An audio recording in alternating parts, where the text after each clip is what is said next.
Hello, good morning everybody. I'm Dr. Radhakrishnan, psychologist. இன்றைய நாளில் IQ learning disorder among the students is a very நார்மலாக காணக்கூடிய பிரச்சனையாக இருக்கிறது. லேர்னிங் டிஸார்டர் என்றால் என்ன, ஒரு IQ விவரங்கள்லாம் பற்றி இப்போ சொல்லலாம். இப்போது நார்மலாக படிக்கிற அந்த காலத்தில் படிக்கிற பசங்கள்லாம் கவர்மெண்ட் ஸ்கூலில் தான் படித்தாங்க. கவர்மெண்ட் ஸ்கூலில் படிக்கிற பசங்களுக்கு அவங்க நாம் எங்கே இருக்கிறோம், எங்கே போகணுன்ற self realise, self analyse, self esteem இதெல்லாம் ஒரு கிராம சூழ்நிலையில் பிறந்து வளர்ந்து கிராம பள்ளிக்கூடங்களில் படித்து வர பிள்ளைங்களுக்கு கொஞ்சம் அதிகமாக தான் இருந்துச்சு. இன்றைக்கு பெரிய பெரிய ஸ்கூலில் படிக்கிற பசங்கள்லாம் என்ன வாத்தியார் சொல்கிறாங்களோ அதை அப்படியே மெமரி பண்ணி ப்ளூ பிரிண்ட் மூலமாக பரீட்சை எழுதுகிறாங்க. அவங்களுக்கு சில விஷயங்கள் நல்ல மார்க் எடுத்தாலும், நல்ல மார்க் எடுத்து நல்ல பொசிஷன், நல்ல சொசைட்டியில் வேல்யூவில் ஆளாக போனாலும் அவங்களுக்கு சமுதாயத்தை சார்ந்த சில விஷயங்கள் கொஞ்சம் சிக்கலாக தான் இருக்குது. சமுதாயத்தில் இன்றைக்கி நிறைய பிரச்சனைகள் அட்வான்ஸாகவே இருக்குது. ஹியூமன் சர்வைவல் அதில் ரொம்ப எப்படி சொல்லுன்னா ஷார்ட்டேஜ் ஆஃப் சர்வைவல் ஃபிட்னஸ் அப்படின்றேன். அவங்களுக்கு இந்த உலகத்தில் வாழறதுக்கு ரொம்ப கஷ்டமாக இருக்குது. வாழ்க்கையை நம்ம எப்படி கொண்டு போகிறது அப்படின்ற பிரச்சனைகளில் அவங்களுக்கு கஷ்டமாக தான் இருக்குது. ஏன்னா இப்போது எல்லாருமே நல்லவங்களாக ஒரு சமுதாயத்தில் இருந்துட்டாங்கன்னா பிரச்சனை இல்லை. அவங்க கொஞ்சம் பாதி அப்படி இப்படின்னு இருக்கும்போது நம்ம விச் இஸ் கரெக்டாக விச் இஸ் ராங் என்ற ஒரு டெசிஷன் எடுத்து தான் நாம் வாழ வேண்டும். வாழ்ந்தால் தான் அந்த வாழ்க்கை சிறப்பானதாக இருக்க முடியும். நாம் ஒரு 10ஆம் பசலித்தனமாக இருந்துட்டோம்னாக்கா கொஞ்சம் சிரமமாக தான் இருக்குது. அதுக்கு தான் சைக்காலஜிக்கல் ஓரியன்ட், அந்த மைண்ட் ரீடிங், மைண்ட் ஸ்டடி இதெல்லாம் சைக்காலஜிஸ்ட்டுக்கு ஒரு சிறந்த ஒரு விஷயமாகவே பார்க்கப்படுது. நடைமுறை வாழ்க்கையில் இதை யார் பயன்படுத்தி வாழ்க்கையில் முன்னேறுறாங்களோ அவங்க மேலே உச்ச மட்டத்துக்கு போயிடுறாங்க. யார் இந்த பேராமீட்டர்லாம் அடாப்டேஷன் பண்ணலையோ அவங்களாம் கொஞ்சம் கஷ்டமான வாழ்க்கை தான் வாழ்க்கை. நாம் இருக்கிறோம், நம்ம வாழ்க்கை போகுது இப்படி என்னமோ வெந்ததை தின்று விதி வந்தால் அப்படின்ற வாழ்க்கைன்றது வாழ்க்கை கிடையாது. மனித இந்திய நாட்டில் பிறந்த ஒரு மனுஷன் 63, 64 வயசு லைஃப் எக்ஸ்பெக்டன்சி, அந்த வாழ்க்கைக்கு வாழ்ந்தே ஆகணும். அந்த வாழ்க்கை வாழ்ந்தால் தான் ஒரு மனுஷனுக்கு அது தன்னிறைவு அடையுது. அது இன்றைக்கி சாத்தியங்கள் இல்லை. சமுதாய பிரச்சனைகள், சமுதாயத்தில் இருக்கக்கூடிய சில பழக்க வழக்கங்கள், ஹேபிச்சுவல், அடிக்ட்டு, அந்த மாதிரி விஷயங்களில் மாற்ற மனுஷன் 40, 35 வயசே தாண்டதில்லை. அப்புறம் அந்த அம்மா 2 பசங்க குழந்தைங்களாம் வச்சு ரொம்ப கஷ்டப்படுற சூழ்நிலை தான் இன்றைக்கி இருக்குது. அதுக்கெல்லாம் எப்படி those who are adapting in psychological way, that person is win the race. இன்றைய வாழ்க்கை வாழ்க்கை போராட்டத்தில் யார் வெற்றி பெறுறாங்கன்ற மாதிரி தான் இருக்குது. இதுக்கு எக்கனாமிக் ரிசோர்ஸ் வெரி இம்பார்ட்டன்ட். அப்போ நல்ல பள்ளிக்கூடத்தில் படித்தாலும், பெரிய பெரிய பள்ளிக்கூடத்தில் மார்க் வாங்கி படித்தாலும் அவங்களுக்கு சில விஷயங்கள் மாணவர்களுக்கு ரொம்ப முக்கியமானதாக காணப்படுகிறது. அதில் ஃபஸ்ட்டு க்யூரியாசிட்டி, அதையும் தெரிந்து கொள்ள வேண்டும் என்ற ஒரு க்யூரியாசிட்டி இருக்க வேணும். இப்போ ஒரு பையன் நல்லா ஒரு ஸ்கூலில் படிக்குதுன்னா இன்றைக்கி என்ன நம்ம தெரிஞ்சுக்கணும், நாளைக்கு என்ன தெரிஞ்சுக்கணும், day to day assess your knowledge, day to day renewal our knowledge. அப்போ நிறைய படிக்கணும், படித்து நிறைய விஷயங்களை தெரிஞ்சுக்கணும். அது தெரிஞ்சுக்கணுன்னா நம்ம சும்மா போய் இருந்தோம்னா அதில் வரணும். டெய்லி நம்ம அந்த விஷயங்களை நம்ம அடாப்டேஷன் பண்ணணும். அதுதான் ஃபஸ்ட்டு பாயிண்ட்டு, கியூரியாசிட்டி ப்ராப்ளம். தென் ப்ராப்ளம் சால்விங் எபிலிட்டி, ஒரு பிரச்சனையை தீர்க்கும். அந்த பிரச்சனையை மேலும் மேலும் பெருசாக்கி அதை இடியாப்ப சிக்கலாகி நூறு கண்டு மாதிரி ஆகி அந்த வாழ்க்கையே மேலும் மேலும் பிரச்சனை ஆகி கோர்ட்டு கேஸு அப்படி போய் வாழ்க்கையே நிறைய பேர் குறைச்சிட்றாங்க. சின்ன பிரச்சனை, பேசி தீர்க்க முடியாத பிரச்சனைகள் எனக்கு இல்லை. எந்த விஷயமா இருந்தாலும் நம்ம பேசலாம், பேசி தீர்க்க முடியலாம். குற்றம் பார்க்கும் சுற்றம் இல்லை. நம்ம எல்லாத்தையுமே இந்த ஃபால்ஸ் ஃபைண்டிங் மைண்டுமாங்க. எல்லா இடத்துலையும் குற்றமே கண்டுபிடிக்கணும். குற்றம் கண்டுபிடித்து வாழற வாழ்க்கை வந்து என்ன விட்டு கொடுத்துட்டு என்ன நடந்துச்சு சொன்னே இல்லையே. நமக்கு முன்னாடி வாழ்ந்த இதிகாசங்கள் எல்லாம் வந்து ரொம்ப அழகாக நமக்கு வழிவகைகள்லாம் சொல்லி கொடுத்துருக்குறாங்க. என்ன சொல்லி கொடுத்துருக்காங்க? பகவத்கீதையில் இல்லாத விஷயமே இன்றைக்கி இல்லை. எது நடந்ததோ அது நன்றாக நடந்தது, எது நடக்கிறதோ அது நன்றாக நடக்குது. அப்போ நீ நேற்றைய நாளை கண்டு அச்சப்பட வேணாம். இறந்து போச்சு, முடிஞ்சு போச்சு, இறந்த காலம். எதிர்காலத்தை பற்றி நீங்கள் யோசனை பண்ண வேணாம். அது வந்து இறந்த காலம் உடைந்த பானை என்றால் எதிர்காலம் வந்து மதில் மேல் பூனை. பூனை மதில் மேலே இருந்ததுன்னா அண்ணாண்ட குதிக்குமா இன்னாண்ட குதிக்குமான்னு தெரியாது. That is a future plan.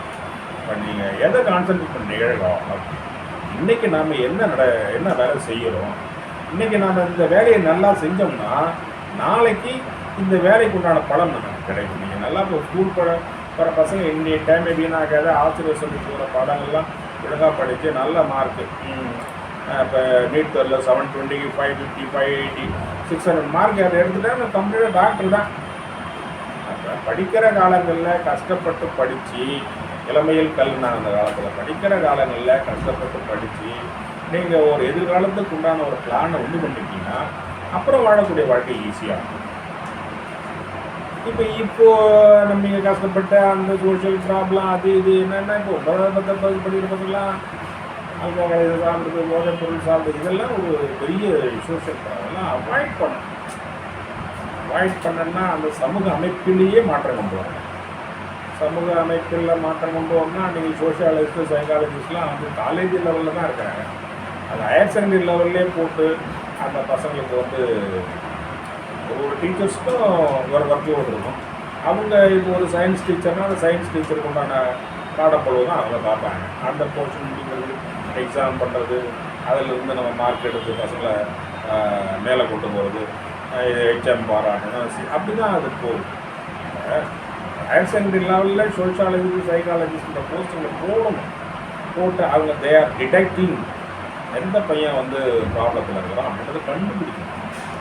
Accumulation of stress இன்றைக்கி ப்ராப்ளம், நாளைக்கு problem, once by morning going to atom position அப்படின்ற மாதிரிலாம் போகுது. அப்போ ப்ராப்ளம் சால்விங் எபிலிட்டினா அந்த பிரச்சனையை எப்படி சால்வ் பண்ணுறது இந்த விஷயத்தை தெரிஞ்சுக்கணும். மூணாவது வந்து good memory. Short term memory இருக்குது, லாங் டர்ம் மெமரி இருக்குது. சில பேருக்கு படித்த உடனே மறந்துடும். சில பேருக்கு ஒரு டைம் படித்தாலும் அந்த காலத்தில் சொல்லுவாங்க பசுமரத்துக்கு ஆணிக்கோள் பதிந்தது அப்படின்னு சொல்கிறாங்க. அப்போ அதுக்கு வந்து ஏர்லி மார்னிங் படிக்கிறது தான் பெஸ்ட்டுங்க.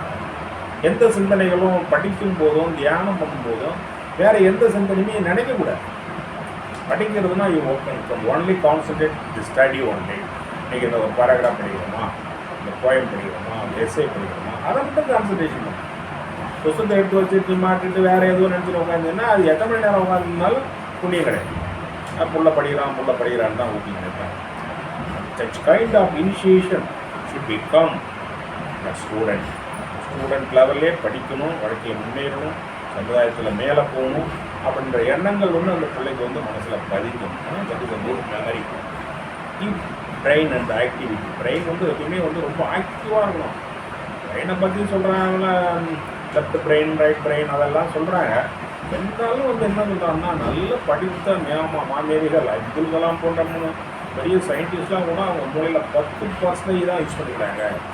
ரிமைனிங் 90% வந்து பிரெயினை யூஸ் பண்ணலாம் சொல்கிறாங்க. அப்போ 100% அந்த மூளையை யூஸ் பண்ணால் ஒரு மனுஷன் எங்கே இருப்பான் அதெல்லாம் வந்து கண்டுபிடிக்கணும். அதை கண்டுபிடிச்சி அதுக்கு உண்டான வாழ்க்கை தரத்தை உண்டு பண்ணிக்கணும். அதான் self upliftment. Education is a key role of everybody. Education is a lightening of everybody. Education is a upliftment of everybody. Education is a good life survival of education. Education தான் எல்லாத்துக்கும் மூலகாரம். இதற்கென்று இது வந்தால் மடி வந்த காலம் போய் those who are adapted in psychology-based mind, psychology-based survival, இதெல்லாம் வந்து சைக்காலஜி ஸ்ட்ராட்டஜிஸ் அப்படின்னா இதை பயன்படுத்துகிறாங்களோ அந்த மனிதன் வந்து உச்சத்துக்கு வந்துடலாம். மீது தூங்கியாக இருந்தால் உடனே ஒரு தனிக்கட்டத்தனமாக வாழ்கிற மனுஷன் வந்து மேலே வர முடியாது இல்லைங்களா. அதாவது கண்டினியூஸ் லேர்னிங் வந்து இன்றைக்கி படிச்சுட்டு நாளைக்கு விட்டுறக்கூடாது. டெய்லி படிக்கணும். You have to renew your knowledge, you have to renew your day to day assessment, you have to know what is going on today. இன்றைய சமூக சூழ்நிலையில் இன்றைக்கி காலையிலேருந்து நைட்டு 10:30 மணி என்ன நிகழ்வுகள் நடந்தது அதெல்லாம் தெரிஞ்சுக்கணும். அதுதான் கண்டினியூஸ் லேர்னிங். தென் அடாபிலிட்டி தான் அதுக்கு தகுந்த மாதிரி அட்ஜஸ்ட் பண்ணி வாழணும். நான் இஸ் சோஷியல் அனிமல். இந்த காலத்தில் வாழ்ந்த மனுஷங்களாம் கும்பலாக வாழ்ந்தான், மரம் செடி பட்டையை கட்டின்னு வாழ்ந்தான், எது கிடைச்சதோ அதை பச்சையாகவே சாப்பிட்டாங்க. அப்புறம் சுட்டு சாப்பிட்டான், சுட்டு சாப்பிட்டது சுவையாக தெரிஞ்சுது.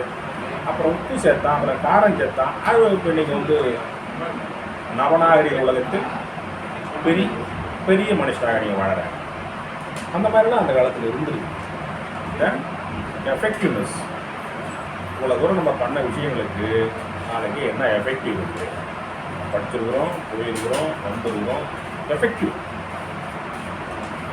அந்த எஃபெக்டிவ்னஸ் எப்படி இருக்குது அதை சீர்படுத்தணும். சீர்படுத்துறதுனா என்ன, நம்ம படித்து இருந்து வாழ்ந்து நடந்த விஷயங்களை வந்து நடைமுறைப்படுத்தணும்.